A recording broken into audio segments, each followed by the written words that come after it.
Today's normal Mountaineer is the American action sports journalist Owen Clarke. Owen's corpus spans many themes, with his main passion being climbing, long-distance trekking, and motorcycling. In his writing on mountaineering, you will see him covering everything from elite climbers he has traveled with, who push the boundaries of the sport, to the 4-year-old who climbed all the 4,000ers in New Hampshire. A special type of article Owen does is obituaries for people who are unfortunate enough to die while climbing. In this episode, we get to learn about Owen's life as a biker, mountaineer journalist, and a recurring theme in the episode is risk and how mountaineers live with the ever-present danger of a fatal fall. This podcast would not have been possible without LD Studios and their amazing producing team. Please do check out their podcast content. They do some really cool stuff. Welcome to the Normal Mountaineer podcast. I am Peter, and you're Martin, and we're here with our first Normal Mountaineer, Owen Clarke. It's hard to use the word normal about you, Owen, because you are one of the most prolific mountain riders that I'm aware of. You've written extensively for a series of mountaineering journals, including the Outdoor magazine, where I came across your work first. And I'm just really excited to delve into aspects of your life, work, and whereabouts in the mountains, because you seem to be approaching it in unique ways, whatever pursuit you're pursuing. Thank you, Peter. I'm happy to be here and excited to chat with you guys. So one of the things that sort of stood out to me or to me and Martin when we were reading through some of your articles, some of your a couple thousand articles that are published online on your website, is something that's quite dire in the sense that you write and you contribute to a yearly series in the Outdoor magazine called Climbers We Lost, right? That's right. Yeah, for Climbing Magazine, climbing.com. Yeah, sorry, for Climbing Magazine. Could you tell us a little bit about that work and what you're trying to accomplish? Sure. So, I'm not an employee of Climbing Magazine. I'm a freelance contributor, but I've been working with them for a while now, probably 4 years, maybe 5 years. And before that, I was working with Rock and Ice, which was bought. Rock and Ice and Climbing Magazine merged into one, and they just became called Climbing. So I've worked with those two magazines in some capacity for quite a while now. And yes, every year they do a annual tribute section, Climbers We Lost, that aims to, offer some sort of memorial for every member of the climbing community the magazine is aware of who either passed away while climbing or was, extremely famous or impactful in the sport and maybe passed away by some other means, old age or illness or something else. So yeah, that's, a lot of times, ideally, these memorials are written by somebody who knew the person very closely, a climbing partner or a family member or something. But obviously that's not always the case. There's a lot of times where there isn't somebody like that to write the piece, or the people don't feel comfortable doing it. So in those cases, other writers are assigned to handle these memorials, and I'm one of them usually. So I typically do 10 to 15 memorials a year for the Climbers We Lost tribute section, and it's not easy. There's a lot of weight associated with handling these, but I think historically it's been one of the better received articles and efforts that the magazine puts out every year. The community really does seem to appreciate it, so it's a great thing to be a part of. I'm always grateful to contribute to it. How is that process like? Do the families reach out to you? How do you get approached with a person and an accident that you're going to write about? It really depends. I mean, a lot of times these are accidents that somebody had already written about when they occurred, right? Because Climbers We Lost is compiled at the end of the year. So maybe somebody passed away in March and there was some article written about the accident, but it had very little specifics. So, usually that's the starting point is going and finding whatever coverage occurred, at the time when the person died. And then, I try to reach out to the family, to the friends, to, Climbers We Lost is a bit different than in reporting on accidents or doing a memorial in the immediate aftermath, because generally the family has had some time to process the death and it's a little easier to reach out. You don't have to, like, sometimes I report on fatal accidents right after they happen, right? And in those cases, you're reaching out to the family a few days maybe after someone they loved has passed away. So that's really tricky. With climbers we lost, generally, I reach out sometimes Facebook, Instagram, email, or you find their contact information somehow online and, send them a message, tell them what the goal is. You can, I usually share climbers we lost from previous years so they can get an idea of what this is going to look like. And I've never had anybody not be interested in having their loved one on there. It's usually they respond positively and we get to work. I will say there's sometimes where people have a negative reaction every now and then. They don't like the sport of climbing, and it's how their loved one passed away, so they can be uninterested. That maybe has happened a few times, but generally it's a positive experience for everybody involved. And my impression is that that's something that's quite significant for the loved ones. Right. Yeah.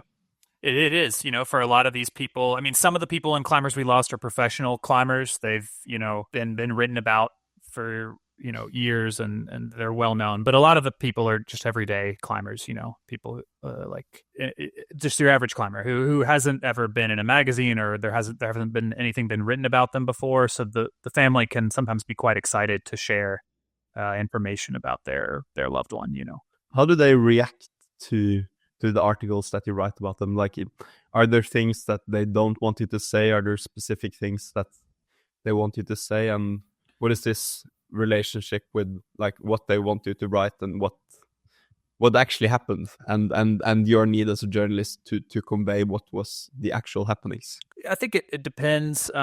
Climbers We Lost is a annual, it's a memorial section. It only happens once a year, and the goal is not really to describe an accident or talk about what happened to the person. I mean, it's usually important to mention it, but that's not really the goal. The goal is to honor the person, honor their memory, kind of share their character with the climbing community. So it's really just an all positive experience. That's the goal with those. But I mean, yeah, like I do report sometimes for Climbing Magazine and other magazines on fatal accidents during the year, and in those cases, yeah, you have to blend a little bit of trying to honor the climber and also talk about what happened, what went wrong, because, in most cases when someone dies climbing, something did go wrong. Some mistake was made somewhere along the line. Not always, but usually. So I think it would be really good to just double tap on that for a second for ourselves and for our listeners, because as we are growing, as people interacting with these wonderful beasts of nature, the accidents do happen. I think it's good, number one, to have a reminder that death is always around the corner to some extent, but also just learning from those experiences where people are seriously injured or die from different causes, be it an accident or a mistake. Yeah, because I think a lot of people, they might expect it, or it might be part of the game for a cutting edge alpinist and, on an 8,000, 7,000 meter peak somewhere doing some technical route. I mean, no, it's not something people are surprised by when that does happen every now and then. It's, alpinism is a dangerous sport, but sometimes, I think the most important stories are the stories of fatal accidents that's happened at your everyday crag, or at some, 14,000 foot peak in Colorado that gets done by people every few days. And those ones are really important to tell because it shows that, this is a high consequence sport, right? I mean, climbing's relatively safe, but it's only safe if you stay dialed and, make the right decisions continuously. So one thing that I wonder about that you mentioned is about these people who are the top alpinists. Did I understand you correctly when you said that they had accepted that this was something that would happen? Like, what is your experience talking to these people and their relationship to the fact that they might very well die doing what they're doing? I think there's a mixture of, I mean, even among the best climbers in the world, there's a vast array and spectrum of personalities. So some certainly have accepted that, and some of the guys that have been around for a long time have had multiple partners die, have seen it a lot, and then there's others, I think, who maybe don't think it's going to happen to them, or they think that they don't necessarily believe in the heavy role that luck can play. They might operate under the assumption that skill can really keep you from experiencing a fatal or serious accident. But yeah, it's a spectrum. There's all sorts of people out there performing at the highest level. But I do think generally across the board, people acknowledge that this is alpinism is a very dangerous sport, and you can't ignore the fact that people do die doing this, every year. So, Owen, where exactly are you on the spectrum, having had several close or interacting closely with the more dangerous aspects of alpinism and mountaineering? Where are you on this spectrum? Well, I'm certainly not climbing at the cutting edge, but I do get to interact with these people, and I think because of my work, I'm confronted with it, and it's through the filter of a computer screen or a phone call or whatever. I'm not seeing it firsthand all the time, but I think my position on that spectrum is that this is certainly you have to accept that risk anytime you go outside. I think, and I'm sure we'll talk about this later, but that's kind of what drew me to motorcycling. I think is because motorcycling really forces you to reckon with the risk in your life. And I think sometimes, in the mountains, we can kind of lull ourselves into thinking that that things are safe if we're on an easy route, and if weather conditions are good, if we can kind of think that all these things are going to play out in our favor, but there's always an element of unpredictability. A sense of irreducible risk. I think me and Martin have had several conversations where we're exposed ourselves to different levels of risk and have made the decision to turn around because the risk was just terribly too high at times. But we sort of came down to, or the thoughts distilled into, was that there is an aspect of irreducible risk, and then there's an aspect of reducible risk. And the reducible risk you can reduce through your skill acquisition over a long time. And I think that's something that's really beautiful with the different forms of alpinism, is that it's actually something you learn over quite an extended period of time. It's a skill set that's being passed on to you. But then, however good you get, this is just my theory, feel free to push back, both of you, is that level of irreducible risk, that rock fall or that ice that breaks apart that looks perfectly fine, even though you're terribly skilled at reading ice, that's something it's really hard to overcome. Yeah, certainly. I completely agree with you. I think it's particularly mountaineering or alpinism, whatever you want to call it. Those terms have slightly different connotations, but it's a tricky sport because there's no failure. There's either victory or giving up or death. You can't, like if you're climbing a sport route or something, right? You can take a bunch of falls. You can push until your limit, until you literally fall off the wall, and you're still going to be safe. But in mountains, you can't do that. You can't push until you peel off the wall. Right? You either have to make a call and turn around, or you keep going and succeed, or you die or get seriously injured somewhere along the way. And that's what I think is so tricky about the sport. It's not about pushing your body to the limits as much as it is pushing your psyche, your risk acceptance. Like you have to really figure out where that edge is, and you have to know the difference between, acceptable and unacceptable risk, and when to turn back, because there's never a clear answer. I talk to people all the time who turn back on serious objectives, and they're always, kind of battling with themselves. Don Bowie has a film that's out now about Annapurna, and he's tried that mountain, or he tried it like 7 times or something, I think, before he succeeded, and he failed every time, but he had to make the decision to turn around each time.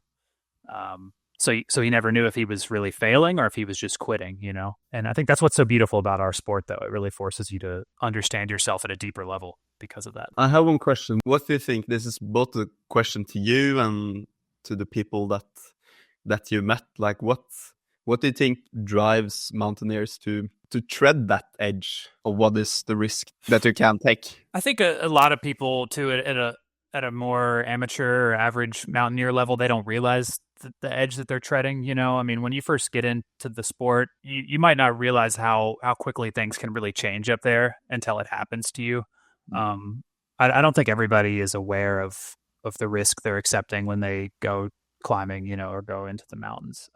But for those that are aware of the risk, what makes them accepting of it, I don't know. I think it's a mixture. I mean, it's certainly fulfilling to succeed and come out the other side of an experience that you where you knew you were at risk and in danger, and why people like riding roller coasters or doing anything that's bungee jumping. I mean, but mountaineering in particular is very fulfilling because you're actually having to use your body and mind and push yourself to achieve that goal, as opposed to just go bungee jumping or riding a roller coaster. You don't really have to put any effort into that. It's just a pure thrill. Mountaineering is it's a thrill combined with physical effort, mental effort, training. There's also just an immense level of focus that I personally feel like you need to be able to tap into. And in a world where I feel constantly distracted by things, there's always something different to do or something to check, or like being on the climbing wall or being in a really hard scramble just activates something new in my brain that I feel is really good for me. I don't know if you're familiar with the theory of flow. It's like a psychological theory by Mihaly Csikszentmihalyi. Terribly, I'm probably butchering his last name. It came out in the 90s, and he found that one of the most important aspects of the pursuit of human flourishing and happiness is a life filled of flow, where your skills and your abilities combined with the challenge align at like a perfectly challenging level. Not too hard and not too little. Imagine zooming down, Martin, you can relate to this for sure. Imagine zooming down the steepest hill in your local ski area, and you're really pushing it. That's a feeling of flow. And when you get out of that feeling of flow, you feel like time hasn't passed at all. And you just feel extremely sort of grateful for that experience. So I was just curious to hear about your relationship to flow in the mountains, and the people that you also encounter in the mountains. Are they feeling it? I think so. I think, and I'm not familiar. I mean, I'm certainly familiar with the term flow, but in terms of that kind of like scientific or academic definition, I don't know. I think climbing is kind of interesting too, because it's sort of a static sport and it's sort of a dynamic sport. Like it's easy to conceptualize a flow state in surfing or snowboarding or skateboarding because you're constantly in motion. It's dynamic. You're making decisions on the fly. Climbing can be really static. I mean, unless you're on a vertical, like a pitch, you're generally, you can pause at a belay, you can stop trekking up the face and take a break. So I think you're entering a flow state, but it's more experiential. It's holistic. Like your flow state is the entire mountains. It's not that your body's constantly in motion and you have to make these high speed decisions. It's also just that an avalanche could happen at any moment, or storms could come in. There's this kind of like, it's like a bigger scale. You have to be connected more to more than just like a wave or something. You have to be really connected to everything. But I don't know. I don't find myself in a flow state as much climbing as I do. Like I certainly would if I was doing an unroped scramble or something super run out and big where I really couldn't afford to take a fall. But a lot of the climbing I'm doing isn't like that. Maybe because I'm solo. There's a little bit of solo trekking in the backcountry. Anytime you got to be careful. But motorcycling is where I really feel like I'm in the flow, and that's why I like to take my motorcycle to go climbing, because it kind of primes me and gets me in that state, coming in and out of the mountains. So yeah, motorcycling is the ultimate way to experience a flow state for me. Martin, I was going to pass a question to you. I totally out. Yeah. Yeah, I just pointed at you, so just guess you had a question. But double tapping on the motorcycle mountain flow interaction here. What's going on? Like what made you? What got you into taking your? What kind of motorcycle do you drive or ride? I have a Triumph Bonneville, but that's not always what I'm taking in the mountains. Often not, because I'm abroad or something. I'm renting a bike or borrowing a bike or something like that. But at home I have a Triumph Bonneville, and with a little bit knobbier tires than the stock Bonneville, right? That's but so it can ride a little bit on trail. But yeah, I started riding motorcycles when I was 19. And originally I was only riding them on the street, but I think, I don't know if you mentioned this earlier, but I have had this kind of goal for a long time to climb all the 14,000 foot peaks in the lower 48. And so doing that, you drive your car to a bunch of trailheads, and the roads are really bad to get up to these trailheads. And kind of your option is either you can just park your car and walk an extra several miles, or you can drive your car, but I don't have a Jeep or a lifted truck or something, so it's pretty hard and sketchy to get up some of these roads. So I started, just came up with the idea of using a motorbike, which is a lot smaller, a lot more nimble, better gas mileage, easier to stash and park, and it overall just streamlines the experience a lot. And yeah, I don't know. I think it started making my trips more. It fit more in tune with what I wanted to do in the mountains, which is put myself in high consequence situations where, like you said, I need to be in a flow state. I need to be dialed. I can't afford to make mistakes. And that in a car, you're kind of walled off. You're in this little box. You got glass walls. You can listen to a podcast and drink a coffee. But in a motorcycle, you can't. You really can't afford to mess up at all. You can't look at your phone. You can't listen to. I mean, you can maybe listen to something in your helmet, but really, you have to be watching the road. Both hands and both feet have to be engaged. Your body weight has to be, responding to the bike. So it's really a lot like climbing. You can't afford to make a mistake.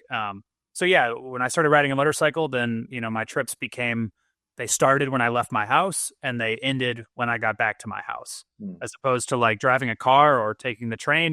Maybe your trip starts when you are in the woods at the trailhead and you're leaving your car. So yeah, it felt like I made all my adventures or climbs or whatever much bigger experiences, much longer. Such an interesting aspect of the idea of when does a climb or a hike start? It starts when you hop on your bike, right? Whereas most people don't even think about the notion of when does it start. Does it start at the parking lot, the trailhead, in the forest? What sort of the reactions that you've gotten from people? You're kind of the first motorbike packer, hiker, mountaineer that I've encountered. I meet a lot of people who ride motorbikes. I meet a lot of people who spend time in the mountains, but very often it's not a combination of those two. So what kind of reactions do you get from people? Yeah, and there's certainly other people that have done it, or that kind of blend those two things. But I don't know. I think you're right, though. There is kind of especially in the U.S., there's a delineation between outdoor human powered sports and motorsports, and and a lot of times people don't cross that line. But as far as reactions, I don't know. I think there is, you mentioned earlier kind of like that question of when does an adventure start? There's a long history in climbing of people doing kind of like human powered objectives. Like, I'm going to ride my bicycle, to the trailhead, and then I'm going to climb something, or I'm going to sail a boat across the ocean to climb this mountain, so I don't have to, human powered trips or whatever, or not trips without. And Honnold and Tommy Caldwell did something, I think last year or 2 years ago, where they rode their bikes all the way up to, I think, Alaska. There's a dude who's trying to do the 7 summits only using human power, like traveling all around the world on a sailboat and a bike. Be totally clear, those people are way more impressive than anything I do. But I think for me, the motorbike, it's a nice blend. It doesn't make it as easy as a car, but it doesn't make it as hard as riding a bike or a bicycle, because that's time consuming. You can't, if I'm going to walk or ride my bicycle all the way into the mountains, I have a job. I gotta, go to work on Monday morning. It's not something that's feasible for a lot of people. So, but I kind of got off topic. You asked me what the response has been. I think it's mixed. A lot of people don't like, they have an aversion to motorcycles. They think motorcycles are loud. They think motorcycles are obnoxious, and they kind of see one and they are a little bit turned off by it. But in general, I think most people are pretty interested. They think it's cool. They ask me what I'm doing. They're surprised that there's a motorcycle at the trailhead. They're surprised to see all this climbing gear on a motorcycle. That's not something people don't normally ride around with, like rope on their motorcycles. Can I ask you, are you a helmet and a gear guy, or do you ride only in your leather jacket? On a motorcycle, I always wear other gear. I don't know, but helmet for sure. Yeah. Could you wear the same helmet on your bike as the one that you're using up in the wall? That's okay. No. I was riding this summer in Northern California. I rode from LA to Portland and tried to climb a bunch of mountains, and my climbing helmet fell off the back of my motorbike and got run over by a car. No. Yeah, so I had to replace it. But yeah, I do. I have 2 helmets: a motorcycle helmet and a climbing helmet. Wonderful. Yeah. You seem to go on a lot of adventures, Owen. Can you tell us about an adventure that is a fun one of yours? I've done a lot of long motorcycle adventures. A couple years ago, my girlfriend and I rode like 3,000 miles around the Balkans from Italy and then across the Adriatic over to Bosnia, Albania, Croatia, and Kosovo. That was a lot of fun. Did some rock climbing and scrambling. We just got back from Vietnam and did 1,000, 2,000 miles maybe around northern Vietnam. But yeah, I think the big adventure that I've been doing is for a few years now. I've been trying to go alone up every 14,000 foot peak in the lower 48. There's 75, the lower 48 states. So there's 75 mountains over 14,000 feet in the contiguous United States. And you got to 69 of them, or yeah, I've done 69 out of 70. What does that really take for somebody who is listening in from Europe? Or personally myself, I've been to a handful of 14,000 feet. Yeah. But what does that really take? What is it comparable to? How is it a personal challenge? What have you learned? It takes a lot of time, I think, and a lot of for me, it's important to do them alone. Like I think it's Colorado has 58 of these mountains, and a lot of them are pretty. I mean, I'm not going to say easy, but it's something you could do in a weekend. You could go up on Saturday and be down on Sunday, and there's an established trail, and maybe it's a little bit of scrambling, but if you got strong legs and lungs, you're fine. But I think what is special to me and why this goal has been good for me is going alone. I think adds an element of self-sufficiency. You have to motivate yourself. No one's gonna keep you going. No one's gonna back you up if you forgot something. No one's gonna take care of you if you snap and break your ankle. So it adds a level of consequence that I think otherwise wouldn't be there. You can't afford to just go running along some talus field like an idiot because even on an easy talus slope, if you fall and snap your leg and there's no one else around, at the very least you're in for a pretty annoying rescue, if not something worse. So it like a motorcycle, being alone kind of forces you to accept a higher level of risk and focus more. When I hike or climb with people, I can just talk the whole time and we can, help each other out. So I forgot my snacks. So my buddy gives me snacks. I give him water, that kind of stuff, But so that's what doing them alone, I think, has been a little bit more meaningful to me. And to our European listeners, I think it's just a good reminder of how alone you can feel out when you are in the U.S. mountains. Sometimes you feel like you're on a terribly crowded trail, but when you get further into the backcountry, it is just such a vast landscape, and you really feel like you're out there. But that's just something I have, having experiences both from Europe and from North America. It's just one observation that I guess I have. Yeah. Mm-hmm. Yeah, and I mean, there's 75% or 75 of these mountains, but I think like 95% of people who do one, they're going to do one of three. They're going to do like Whitney, maybe Longs Peak in Colorado. There's maybe a couple others, but the majority of these mountains are not that popular, right? So yeah, you can definitely be out there by yourself. I've been on a lot of mountains where I didn't see anybody all day or for a few days. Sorry, there's also a list of 50 legendary climbs in the North Americas or in the Americas. Are you familiar with that list? I am. Yeah. What's your take on that? Are these sort of piquing your curiosity? Well, I've done some of them. I haven't done most of them. I mean, I think it's a cool list for sure. Anything that, like the 14ers, anything that gets you out experiencing other regions of the country, other types of rock, other, wilderness areas. I think that's good. That's more important to me than being able to do like harder and harder routes at the same crag or the same climbing area that I grew up in. I think a lot of people can be really strong climbers and really experienced, but they're only experienced in one specific region. And lists like that or the 14ers are really cool because, you get to see how much diversity is out there in our country in particular. So your long-term vision as a mountaineer is not necessarily to be chasing the harder and harder grades, but it's about chasing you in different areas, right? You talk about Colorado, for example. You didn't grow up in Colorado, but you spent some time in Colorado, and there's something like 7 different mountain ranges. within the state of California? Colorado, yeah, there is. Yeah, probably. I mean, there's even more than that if you want to break it down smaller. But yeah, sure. The 14ers by themselves are spread across like 7 or 8 ranges. Yeah, I definitely. That's my goal in climbing is not to climb hard or anything like that. It's yeah, to experience different places, people, push myself. You said you walk. You like to walk alone. Like when you're on your own, like do you think a lot? Are you just dialed on what you're doing? Like what is that experience for you? Yeah, I think a lot. I think a lot about what I want to write about. In my life, doing stuff alone is when I get my ideas for writing.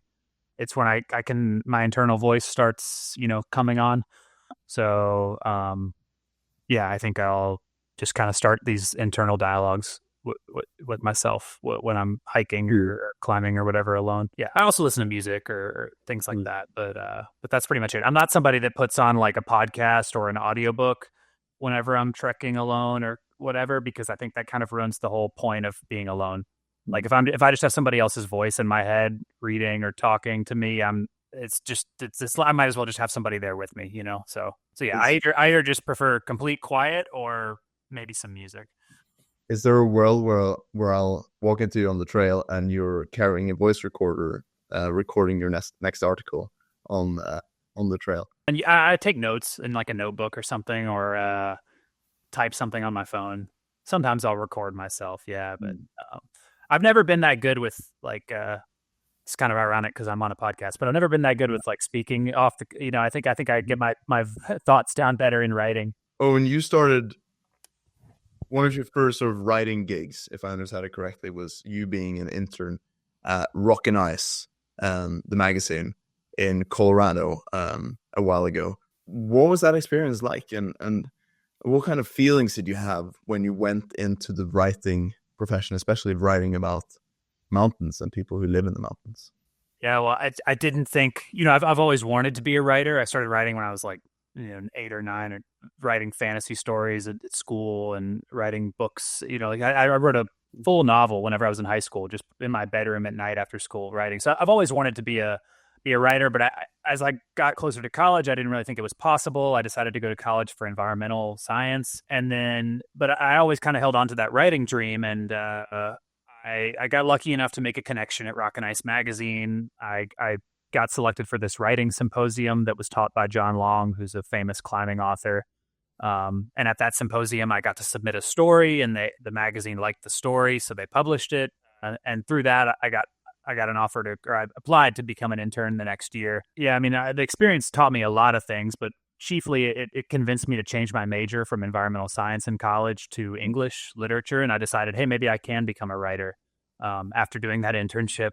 So yeah, it kind of changed my whole life. I wasn't going to be a writer at all until I got that internship, and then I thought, hey, maybe this is possible, But it was it was a great experience. I learned Rock and Ice magazine at the time was kind of in an interesting place. It was kind of the final days of the publication. I think I was interning there like 2017, 2018, and they shut down, I think 2020.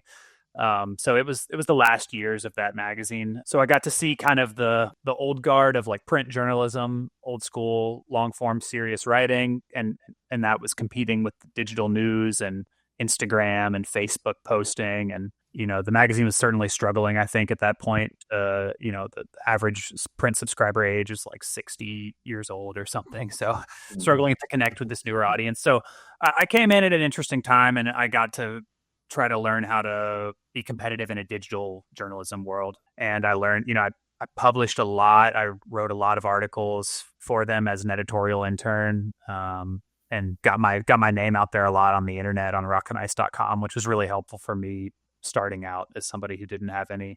I think the hardest thing about being a writer coming out of the gate is that if you've never been published anywhere, then it's really hard to convince somebody to publish you for the first time because you have no clips to show what you can do, So that internship gave me a bunch of clips, and then I could show other magazines, hey, this is my writing. That's how you get your foot in the door. And just sort of double tapping on the idea of long form writing versus digital form sort of communication of mountaineering pursuits. I picked up a National Geographic from the 90s when I was in Tao a couple weekends ago, and there was this really cool article about 4 American climbers on the Triangle Tower, the main wall in Triangle. Really challenging climb, and it's a 8 or 10 page, so sort of tale almost of just how they came about to do this. There's kind of a couple of funny moments, etc. Something that I'm observing, you should probably correct me if I'm wrong here, Owen, is that we're losing that form. We're losing that tell of tales when people went out there and did something incredibly challenging in the mountains. But there are other aspects of that challenge than just the challenge itself. There's a whole life around that. I missed that, but I might be just missing out on the really good articles. What do you think? Yeah. Well, there certainly was kind of a downfall of that type of storytelling for a while, but I think there's also some of it's coming back. There's been the New York Times actually just did an article about all the little print magazines that are popping back up, and they're publishing, once, maybe twice a year, and they are focusing on that deep, long form storytelling. I'm a contributing editor at one Summit Journal. It was started by Michael Levy, who was my editor at Rock and Ice, and he only publishes the magazine twice a year. It's only in print, never online. All the stories are, really deeply researched, take months and months to craft. I was working on my feature for the last issue for, 9 months. So there are magazines like that are pushing back, but they are small footprint. They're not, there's not a lot of titles that are putting out content like that every week or every month. No, there's no one's doing that anymore. Yeah. But you can still find them, and I think there's the bigger question too, is like a lot of people have had to reckon with this idea that like when the internet first came out, everything on there was free, and newspapers and magazines started publishing content on the internet for free, and then trying to drive people who read their content to subscribe to their print publication. But people stopped subscribing to those print publications gradually. Subscriber ages got older, and then now there's this expectation that, hey, everything on the internet should be free. I should just be able to read whatever I want on these magazine websites for free, and that's pretty absurd, really, because people are creating that content. So there has to be this shift of like, hey, if you want to get a good story, you have to pay for it. It's not just going to be free on the internet for you to read, Yeah, so I think people are slowly becoming convinced of that, though. We've all read enough spam ad crap. That's probably why that National Geographic article appealed to you, because a bunch of the other crap you read on the internet is just so shitty these days. It was just so pure. It was also an old National Geographic, like flip out the pages and there's like a massive pop-up. Like I want more of that. I want all of the magazines that come with a new map that I can hang on my wall. I'll just be fascinated about to the next magazine comes around. Yeah, well, you should check out Summit Journal. That's kind of what we're trying to do for sure. That's Michael's goal. So it seems like you've written so many of these articles and so many of these stories. So any one of these stories that you want to tell us here at this podcast tonight? I mean, without giving too much of the story away, the feature I did for Summit Journal about Alain Robert it's probably the most recent big piece I've done that was really special. Alain Robert is a French free soloist who is primarily famous for climbing buildings. So he's, climbed like the Empire State Building, Eiffel Tower, Taipei 101, all these skyscrapers without a rope. And he started doing that in the 90s. He kind of was like this very sensationalized, flashy figure. He wears sequin cowboy boots and snakeskin suits, and he's known for drinking champagne. He's, been kind of a climbing bad boy, if you will. But what a lot of people don't know about Alain is he actually was an extremely strong climber on rock. He was free soloing 513, hard 513 in the early 90s, when that was right at the cutting edge of what had been done on a rope. Like the 514 grade was just being pushed around that time with a rope. So he has this really interesting history that was lost whenever he made this transition to free soloing buildings, because he kind of got there's a lot of reasons why he made the transition, but yeah, a lot of people don't realize that about him. And so it was really cool. I got to do a story about his whole life. I got to watch him as he free soloed a second tallest building in France illegally, and he got arrested, and the police were there. And I got to go visit him where he lives in Indonesia and just kind of explore his story from past to present. Yeah, that was definitely that's my favorite piece I've done in the last 6 months or something, for sure. Yeah, he's a different. There's no one out there like Alain. Without giving too much of the story away, and you should let our listeners know where they can find the story, so they can read the whole feature. What is Alain's vision from spending time with him? What is he trying to accomplish? Yeah, like first thing, yeah, you can find the story in Summit Journal. You can go subscribe to Summit Journal. It's in the most recent issue that came out a couple months ago. But yeah, his vision. I mean, I think he's addicted to risk, and fame's not the right word, but he loves kind of being the center of attention. He loves climbing in the spotlight, and I don't mean that in a negative way either. I just mean he likes to. I think a lot of soloists want to kind of do their sport. Marc-Andre Leclerc maybe is a good example. They want to practice their art away from the public eye. It's a very personal experience. It's a very introspective experience or whatever. For Alon, it's the opposite. Like he doesn't want to get permission. He wants to get caught and there to be a bunch of people watching, and I think he really likes to be on the edge. He likes that feeling of almost almost fucking up. It's almost like he looks for that sensation, because he's 62 now and he's not in great shape or anything, and he's still doing it. I mean, he's still free soloing. He's somebody that really is chasing that edge that we talked about earlier. Different edge, or is it just speaking to the point that we got to earlier, right?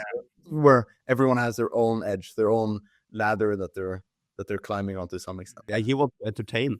He's in my Instagram feed. He's popping up, and I'm really fascinated with what he's doing.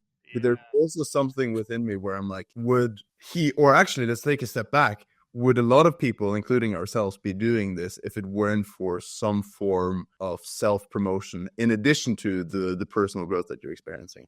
So I just want to pose that as like a critical question. You are making a living, Owen, from writing these incredible stories of people who are really pushing it in the mountains. But if there wasn't any stories being written, what's the distribution area? Is it 10% people of them would be still pushing it? No, I think it's way more than that. I mean, climbing's definitely become a bit mainstream with movies like Free Solo and stuff. But I think people the majority of people are still climbing to climb. It's not like being a climber is it's certainly got a little easier to make a living climbing and having a TikTok and an Instagram and kind of getting people to watch you. But I think it's still a kind of personal pursuit for most people. Yeah. I would think. Certainly the people that are doing it at the cutting edge. Alon is probably a rare example, but even him, like whenever he was younger, like none of the shit that he was doing was filmed. None of it's on. It's pretty hard to find records of it. He was like free soloing 513 just like by himself. No one was around. Most of his really hard climbs, there's like one crappy photo.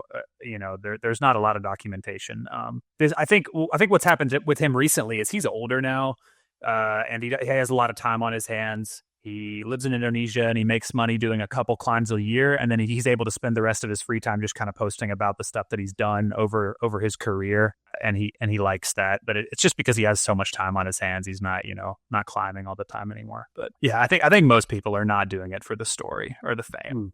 But are you critical to the point where like there's this attention industry? There's so many people who want our attention, and there's nothing that is more attention grabbing than a 62-year-old French man climbing a skyscraper, and you're like, what is this guy up to? On a pedestal here, but there's just a million other people in my Instagram feed that are catching my attention for other reasons, Yeah. Or sorry, you're asking, am I critical of him for wanting? No, I'm not critical of him. I'm just thinking, are you critical as being?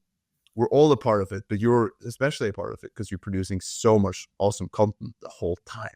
Like you're a part of this attention industry to some extent. Oh, of me. Yeah. Me producing these things. Yeah. I mean, yeah, I don't know. There is kind of there's always a question of like, particularly with free soloing, like, are you glorifying it? Are you kind of contributing to this, perpetuating this like dangerous endeavor that is incredibly risky?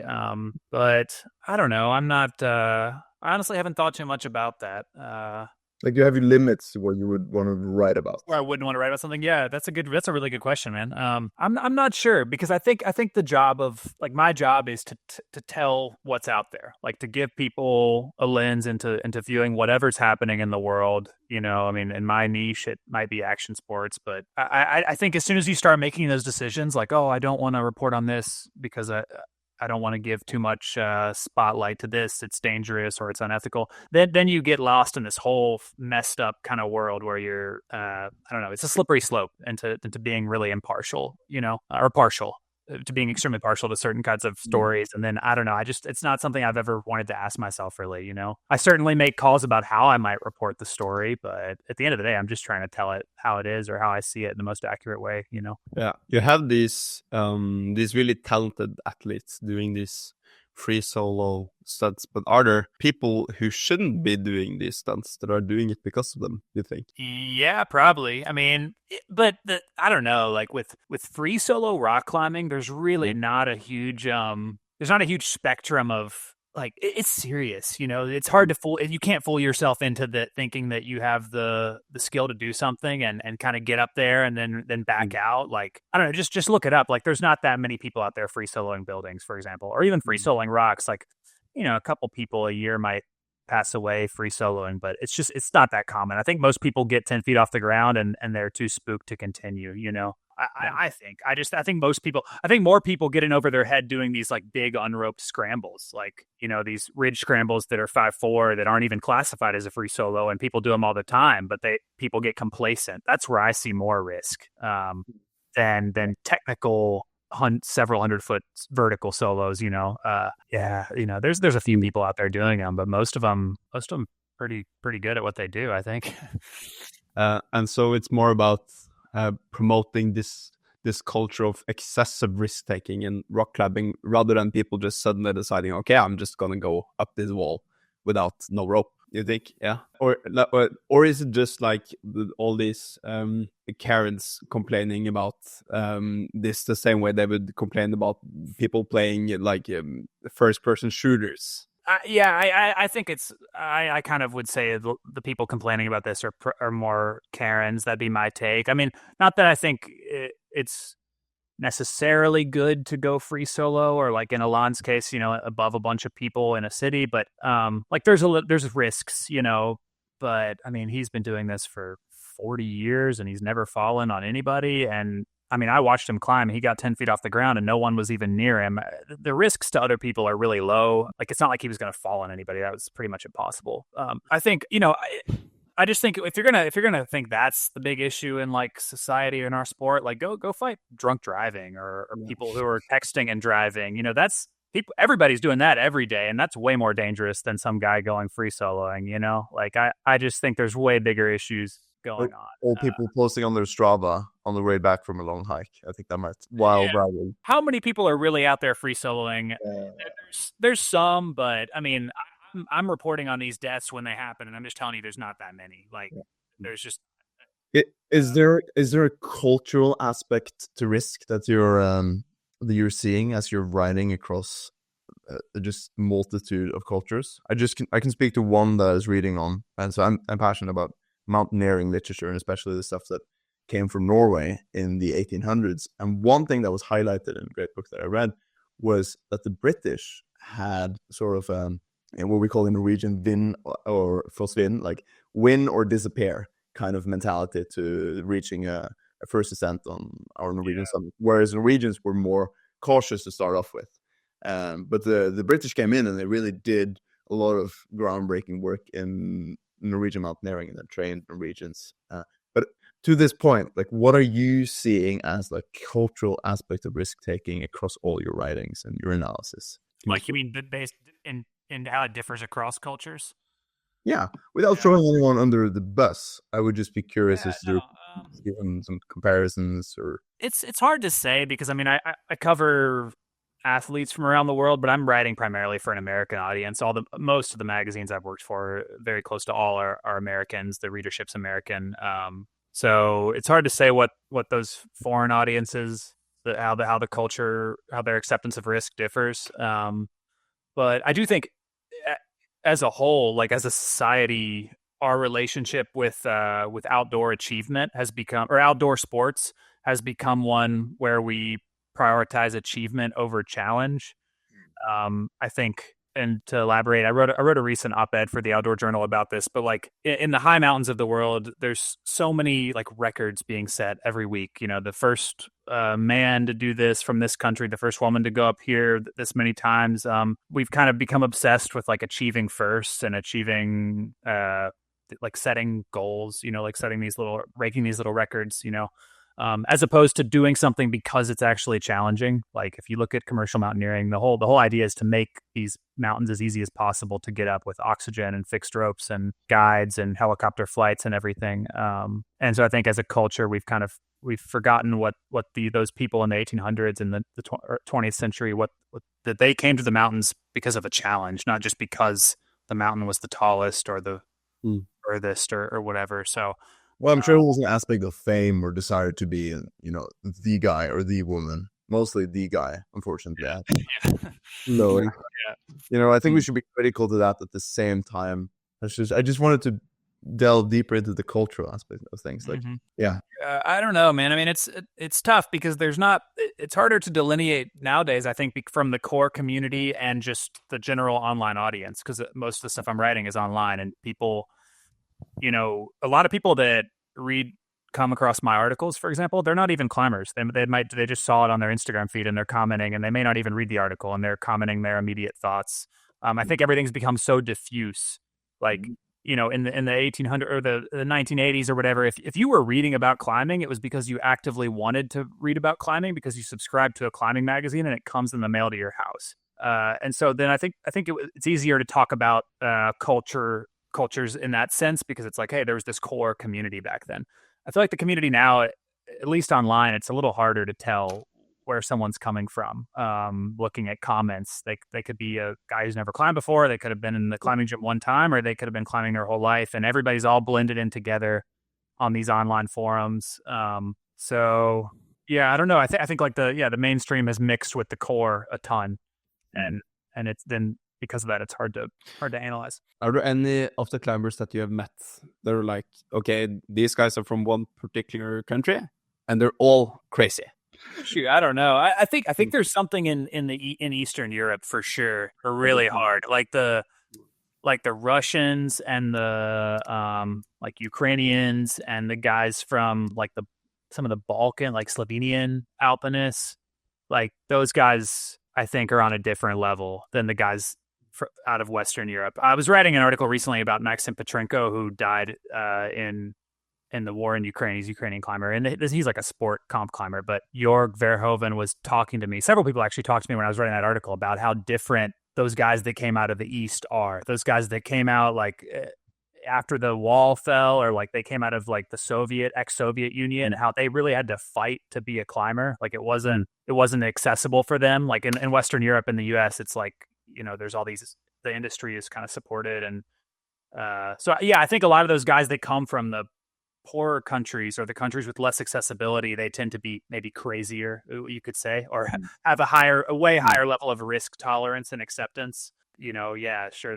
I mean, and certainly anybody that didn't grow up, older people, I think generally too, have a way higher level of risk tolerance and acceptance, just because like the modern generation of climbers all comes out. Most people are learning in gyms nowadays. And if you learn climbing in a gym, you come to it with a different perspective. And I think people who are in their 40s or 50s, they started climbing on like crappy, run out routes with like just shittier gear all around. So they're way more risk accepted. Yeah, I could make those generalizations. I don't know beyond that, but talking to the age thing, I had some really good conversations with actually my landlord, who's a mountaineer. And he said that one thing that young people are forgetting nowadays is just the fully immersible experience of being out there in the mountains. They go climbing in the gyms. It's mostly sport climbing, which I find exhilarating, by the way, at least doing sport climbing outdoors. But we are losing so much when we're tying ourselves to a rope inside of a gym, was kind of his point. Yeah. How do you feel about that, Owen?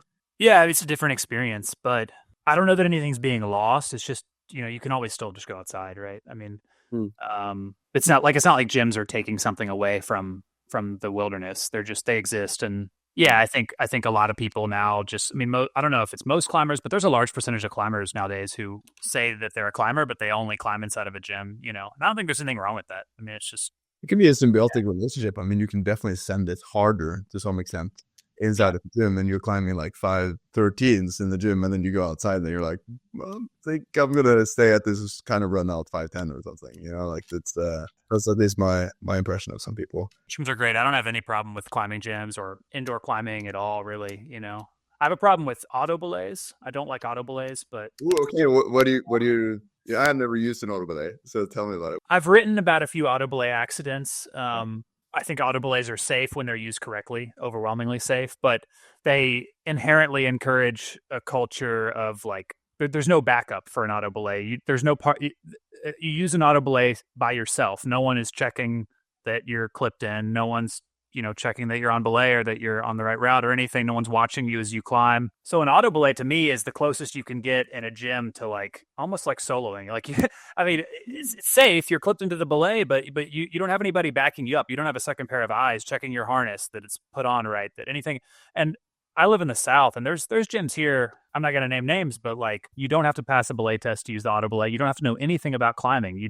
You're allowed to walk in. They give you a 2-second orientation, and then you can use the auto belay unsupervised. All ages. Kids 6 years old, 7 years old can run, clip themselves in. Maybe the carabiner's not locked all the way. Maybe it's clipped into their leg loop, and I don't know. They start climbing. I just think it fosters a bad culture. I don't have anything against soloing outside, but auto belays I think they're dangerous. Do you feel the same about learning on a gree?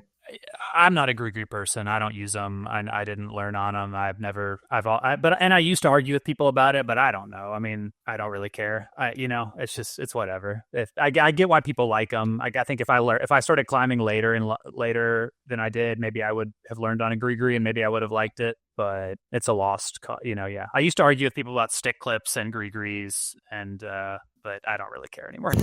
It's just, I think it's a personal thing. It's just, I think learning can build a lot of complacency around safety and consideration being turned on when you're actually, if Martin is climbing and if I'm belaying him, I want to be fully focused on keeping Martin safe. And I think in a world of eternal distraction, pulling up and checking your Alain Robert Instagram video while you're on a gree it's a higher likelihood of that happening. Whereas if you're using a normal belay device. Yeah, and back to auto belays too. Like, you make a point. Like, auto belays are the only thing in a gym where you can get 60 feet off the deck and no one is watching you and no one is near you or anything. I've covered several auto belay accidents where the person, and they sound really dumb. It sounds crazy, but like, there's these guys that, hey, it was early in the morning. I was training. I had my headphones in. I wasn't thinking, and I thought I clipped into the auto belay, but I didn't. And I climbed 50 feet up the wall, and I jumped off and I broke both my legs. I've probably 5 or 6 stories in the last few years that I could tell you of that exact thing happening. And it wouldn't have happened if they'd been forced to use a partner to climb, So that's my thing on auto belays. Just leave it on auto belays there. I think, but I love your takes there, Owen. You just have a wonderful overview of the climbing, alpinism, mountaineering as a whole, and I just like tapping into to your insights here. Martin, you seem like you have something on your mind. I don't know. Are there any other in-depth articles that you've done apart from this on Alain Robert that you can talk about? Yeah, I don't know. I think there was an article I did. There's a few in-depth articles I've done that have not been published for various reasons, but there's, I think, a few years ago, I did one for climbing, that first ascent, last ascent piece that you mentioned, Peter, I think, about a strip mine in the Peruvian Andes that was around a bunch of really high quality rock climbing. Really beautiful mountains, right? They were, it's Peru, and the legality of what the mine was doing was questioned, and they were not very forthcoming about. Yeah, there's a bunch of allegations of human rights abuses and the mine poisoning the water and the air and displacing indigenous peoples off the land. So I got to go down there and report on that. And I think I did a decent job for the situation, but it was certainly a really fun story. I got to ride a motorbike up into the mine and interview some people, interview the villagers, talk to some climbers who'd put up first ascents there, and it was a wonderful experience. Unfortunately, I don't know that much came of it. Like the Peruvian government wouldn't really speak with me. The mine, they wouldn't really engage with me. They just sent me these kind of like platitudes and pushed me off, So I don't know how much change it had or if it really impacted what the mine was doing, because they're definitely doing some bad things down there. But I tried. It was fun. I think it did shed some light on what's going on down there. But yeah, that was a really fun story.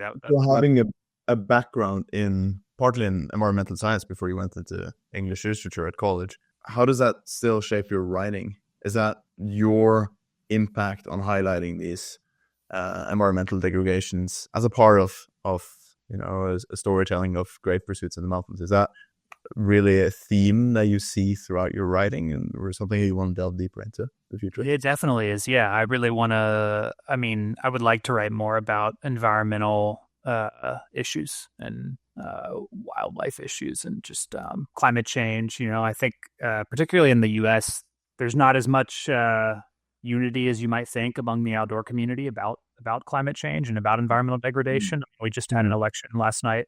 Donald Trump is going to be the new president. And not to get political, but I just think, yeah, I want to write about that more because the health of the environment does affect all of us as climbers.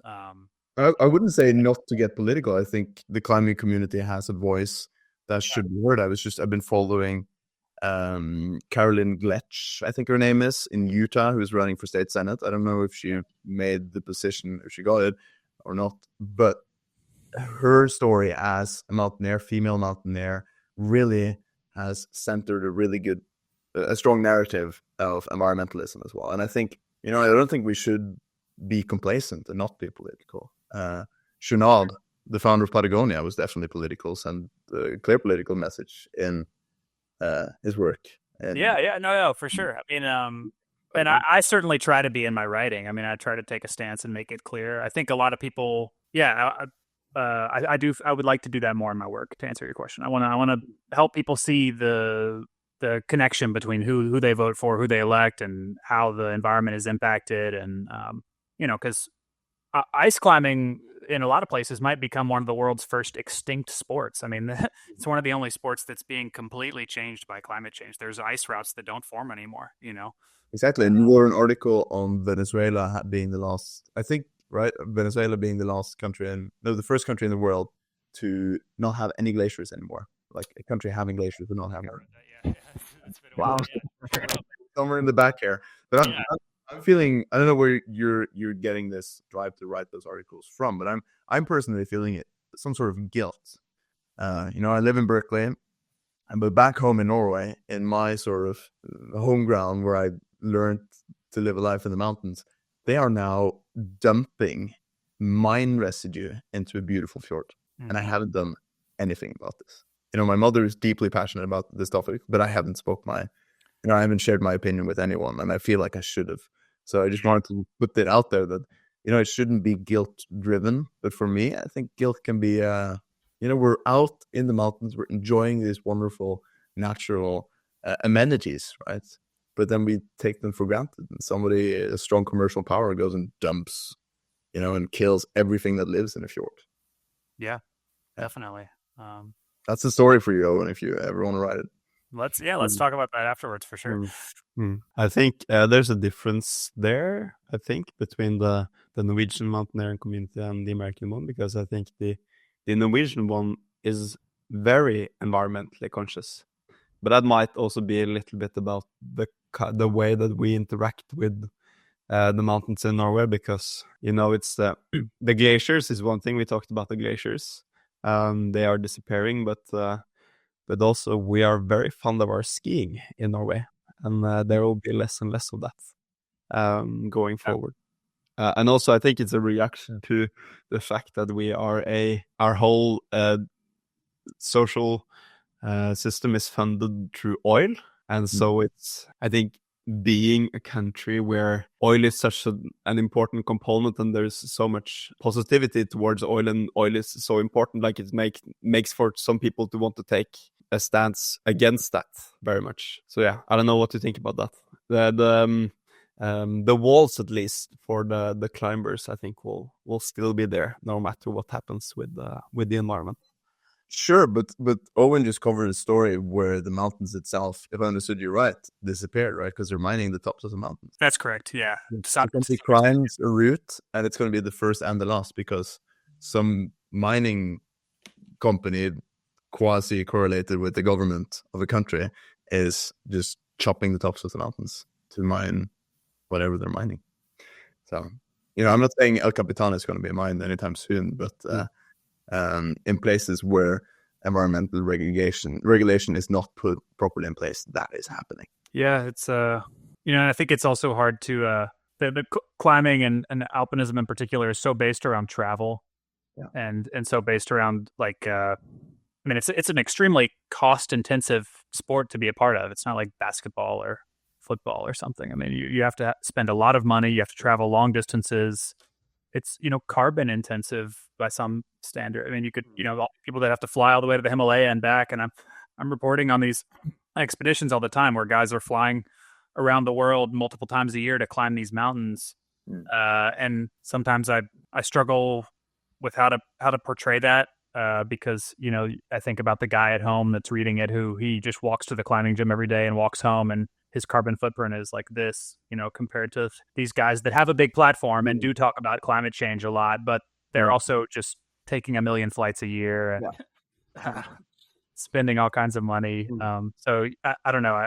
There's some, I don't want to say hypocrisy, but it's a sport that does harm the environment in its own way a lot more than many other sports. I'm just thinking about the development from using, pitons that you would knock into roots, right? Practically nobody is doing that, but we definitely scaled up the sort of, you can think of the global ambition of the mountaineering community has truly become global. A while back ago, I'm not saying that this is for everyone, but a while back ago, you can spend your whole life in your local valley and just climb there and become the local climbing legend, and that was good enough.